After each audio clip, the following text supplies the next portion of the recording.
उत्तराखंड में आज से नई शिक्षा नीति लागू कर दी गई है। राज्य में सर्वप्रथम विद्यालय शिक्षा के अंतर्गत प्राइमरी एजुकेशन में नई राष्ट्रीय शिक्षा नीति 2020 को शुरू किया गया है। शिक्षा महानिदेशालय के मुख्यमंत्री पुष्कर सिंह धामी बाल वाटिकाओं का उद्घाटन कर सूबे में नई शिक्षा नीति का विधिवत शुभारंभ किया। साथ ही उत्तराखंड NEP लागू करने वाला देश का पहला राज्य बनेगा। उनके नेतृत्व में देश के अंदर नई शिक्षा नीति आई और आज उत्तराखंड के अंदर हमारे देश के शिक्षा मंत्री श्री धर्मेंद्र प्रधान जी और हमारे उत्तराखंड के शिक्षा मंत्री भाई धन सिंह रावत जी उनके अथक प्रयासों से यहाँ पर आज बाल वाटिका और नई शिक्षा नीति का यहाँ पर लागू हो गई है। नई शिक्षा नीति प्रारंभ हो गई है, जहाँ पर हमारा भौगोलिक रूप से प्राकृतिक रूप से अत्यंत ही हमारा महत्वपूर्ण राज्य है। इस शिक्षा नीति के लागू होने से हमारे सभी आने वाले जो नई पीढ़ी है, हमारे नौनिहाल हैं, हमारे छोटे छोटे बच्चे हैं, उन सभी के भविष्य का एक नव निर्माण होगा, उनके एक भविष्य का निर्माण होगा और आने वाले समय में नई शिक्षा नीति के अंतर्गत शिक्षा प्राप्त करके वो विभिन्न क्षेत्रों में जाएंगे और विभिन्न क्षेत्रों में जाकर वो हमारे प्रदेश का और देश का नाम रोशन करेंगे। मैं उन सभी को अपनी शुभकामनाएं देता हूँ। 14 जून से कांवड़ यात्रा की शुरुआत हो रही है, जिसको लेकर सरकार के द्वारा यात्रा व्यवस्था चाक चौबंद करने का दावा किया जा रहा है। वहीं धर्मस्व और पर्यटन मंत्री सतपाल महाराज ने सभी कांवड़ यात्रियों से नशा मुक्त यात्रा करने की अपील करते हुए कहा कि सभी यात्री नशा मुक्त यात्रा कर इससे पुण्य की प्राप्ति होगी, जिसके लिए मुख्यमंत्री ने सभी यात्रियों से सद्भावपूर्ण नशा मुक्त यात्रा करने की अपील की है। रही बात व्यवस्थाओं की, तो सरकार द्वारा बेहतर प्रबंधन किए गए हैं और यात्रा की शुरुआत में कांवड़ियों के ऊपर पुष्प वर्षा की जाएगी। कांवड़ रूट पर होने वाली व्यवस्थाओं में समाज सेवी संस्थाओं से भी पानी, शौचालय आदि की व्यवस्था को बेहतर बनाने का आग्रह किया गया है। प्रेम और सद्भाव का ये प्रतीक होना चाहिए। इसके साथ साथ नशा मुक्त होना चाहिए, नशे का प्रयोग हम ना करें और ये सद्भाव होना चाहिए। ऐसा नहीं कि झगड़े हों। तो हमने ये हिदायत दी है, माननीय मुख्यमंत्री जी ने भी हिदायत दी है कि सद्भाव बनाते हुए और नशा मुक्त कांवड़ यात्रा करें, तो इसमें बड़ा लोगों को पुण्य प्राप्त होगा। और दुनिया भी देख रही है, क्योंकि मीडिया उसको कवर करता है। तो सद्भाव का अगर हमारा व्यवहार रहेगा, नशा मुक्त रहेगा, तो निश्चित रूप में उससे प्रेरणा प्राप्त करेंगे। और सभी कांवड़ियों को जब आएंगे तो उन पर पुष्प वर्षा की जाएगी, हेलीकॉप्टर से पुष्प बरसाए जाएंगे, उनका स्वागत और सम्मान किया जाएगा। और सभी को हिदायत दी गई है कि भाई इस समय हम लोगों को काफ़ी भीड़ आने की उम्मीद है। 4 करोड़ का एस्टिमेशन है, पर मैं समझता हूं कि काफ़ी लोग उसमें आने वाले हैं। 5-6 करोड़ तक जनता पहुंच जाएगी। तो सभी का निस्तारण करना है। समाज सेवी संस्थाओं से हमारा आग्रह है कि वो लोगों को भोजन प्रदान करें, शौचालय बनाएं और सुविधा प्रदान करें। ये एक सेवा का पर्व होना चाहिए और शिव भक्तों को हर सुविधा मिलनी चाहिए। आज विपक्ष ने शहरी विकास मंत्री प्रेमचंद अग्रवाल को विधानसभा भवन देहरादून में लोगों को बेघर करने के सिलसिले में सर्वदलीय ज्ञापन सौंपा। इस दौरान विपक्ष की गढ़वाल मीडिया प्रभारी गरिमा दसोनी ने कहा कि सरकार इस बरसात के मौसम में लोगों के सर से छत छीनने का काम कर रही है। कानूनी तौर पर यदि किसी का घर गिराने की कार्रवाई की जाती है तो उसे 10 दिन पहले अग्रिम नोटिस जारी किया जाता है, लेकिन सरकार ने इस कानून का उल्लंघन कर लोगों का घर गिराने का काम किया है। वहीं शहरी विकास मंत्री प्रेमचंद अग्रवाल का कहना है कि यह जमीन अतिक्रमण की है और बिना नोटिस के यदि घर खाली करवाने का काम निगम द्वारा किया गया है तो इससे संपूर्ण जानकारी एकत्रित करने के बाद ही इस पर कार्रवाई की जाएगी।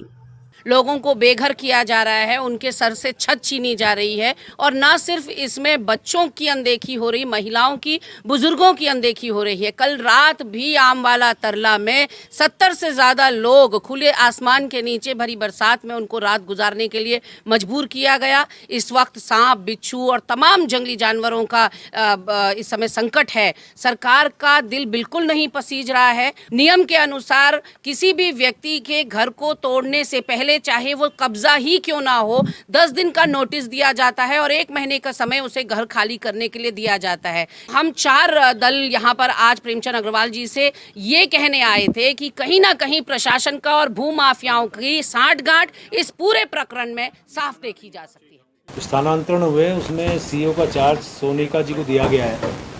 अभी सोनिका जी से भी मेरी बातचीत हुई, उनको भी बुला के मैंने बातचीत की है और बहुत स्पष्ट तौर पे उनसे कहा गया है कि स्मार्ट सिटी के माध्यम से जनता को जो मिलने वाली सुविधाएं उनको नहीं मिल रही है। काम जिस प्रकार, जिस गति से चलना चाहिए वो नहीं चल रहा है। यदि इस स्थिति में रहा, मानसून भी सामने है, मानसून ही नहीं, हम लोग जिस तेज गति से काम होने चाहिए नहीं हो रहा है, उसमें गति कैसे बढ़ेगी, बीच में मानसून भी आ रहा है। तो ये सारे बिंदुओं पे मैंने उनसे कहा है हम उस पर बहुत जल्द कोई बड़ा निर्णय जरूर लेंगे। एक दो बार, क्योंकि अभी हमारी सीईओ भी इस पूरे उसकी जानकारी लेने के लिए मैंने उनसे कहा है, और बहुत जल्द दोबारा हम बैठेंगे और एक अंतिम निर्णय की तरफ बढ़ेंगे, क्योंकि हमें जनता को सुविधा देना हमारा लक्ष्य है। स्मार्ट सिटी का भी उद्देश्य यही था। हल्द्वानी में भरी जल भराव के बाद मेयर जोगेंद्र पाल सिंह रोतेला नगर निगम की टीम के साथ शहर के विभिन्न इलाकों में निरीक्षण कर रहे हैं। आज उन्होंने नगर निगम के मुखानी क्षेत्र का अधिकारियों के साथ निरीक्षण करते हुए जल भराव की स्थिति से निपटने के लिए व्यापक योजना पर काम करने के निर्देश दिए हैं। इस दौरान कांग्रेस विधायक सुमित हरदेश द्वारा नगर निगम की योजनाओं को फाइलों में डंप करने और शहर में जल भराव के लिए नगर निगम को जिम्मेदार ठहराए जाने के बयान पर बीजेपी मेयर जोगेंद्र पाल सिंह रोतेला ने विधायक सुमित हरदेश पर सीधा हमला किया। मेयर ने कहा कि शहर में जल भराव का बड़ा कारण अतिक्रमण है और खुद कांग्रेस विधायक नहर को पाट कर उसके ऊपर पार्क बनाकर अतिक्रमण कर रहे हैं। यदि उन्हें नगर निगम को आईना दिखाना है तो सबसे पहले अपने खुद के अतिक्रमण को तोड़े, नहीं तो नगर निगम कार्रवाई करेगा। मेयर ने कहा कि नगर निगम ने पहले ही अतिक्रमण तोड़ने के लिए समय दिया हुआ है। देखिए, बयान ब्यूरो के विषय में तो ज़्यादा कुछ कहना नहीं चाहूँगा।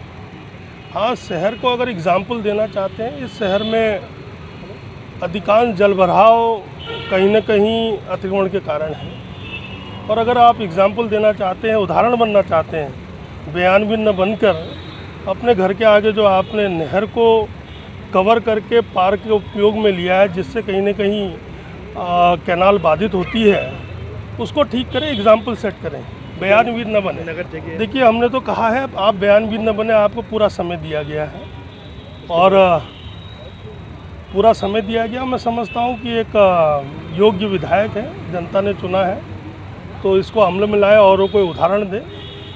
उदाहरण न देंगे तो फिर देखेंगे। देहरादून शहर के दक्षिण से होकर गुजरने वाली सुसवा नदी पूरी तरह प्रदूषित हो चुकी है। स्थानीय जनप्रतिनिधियों और आम लोगों द्वारा कई बार सरकार से इस प्रदूषण को मुक्त करने की मांग उठाई जा चुकी है, परंतु अभी तक सुसवा नदी का जल साफ और स्वच्छ नहीं हो पाया है। आज आलम यह है कि इस नदी से जिस कृषि भूमि में सिंचाई होती है, वहाँ की फसलें भी प्रभावित तो हो रही है और वहाँ के किसानों में कई प्रकार की बीमारियां और चर्म रोग उत्पन्न हो रहे हैं। साथ ही इस नदी का पानी पीने वाले जानवर भी बीमारी की चपेट में आ रहे हैं। आज भी कौशल्या माँ फाउंडेशन की ओर से पब्लिक इंटर कॉलेज के सभी बच्चों के द्वारा डोईवाला क्षेत्र में एक रैली का आयोजन किया गया है पर्यावरण बचाओ अभियान के तहत, और मुख्य रूप से सुसवा नदी की सफाई के लिए आंदोलन है और सबका ही कहना है कि इस नदी को साफ करना चाहिए। सरकार कांग्रेस की भी रही और भारतीय जनता पार्टी की सरकार भी रही। मेरे द्वारा ये फाइल है 2005 से आज 2022 तक 16 वर्ष हो गए। 16 वर्षों से हम आवाज़ उठा रहे हैं कि सुसवा नदी प्रदूषित हो गई है। तमाम क्षेत्रों से ये सुसवा नदी देहरादून शहर की गंदगी को लेते हुए, झेलते हुए, किसानों को दूषित करते हुए, किसानों के खेतों को दूषित करते हुए और गंगा पर प्रभावित होते हैं। हम चाहते हैं कि इसकी स्वच्छता अभियान के तहत गंगा सुसवा नदी को बिल्कुल साफ़ किया जाए, स्वच्छ किया जाए।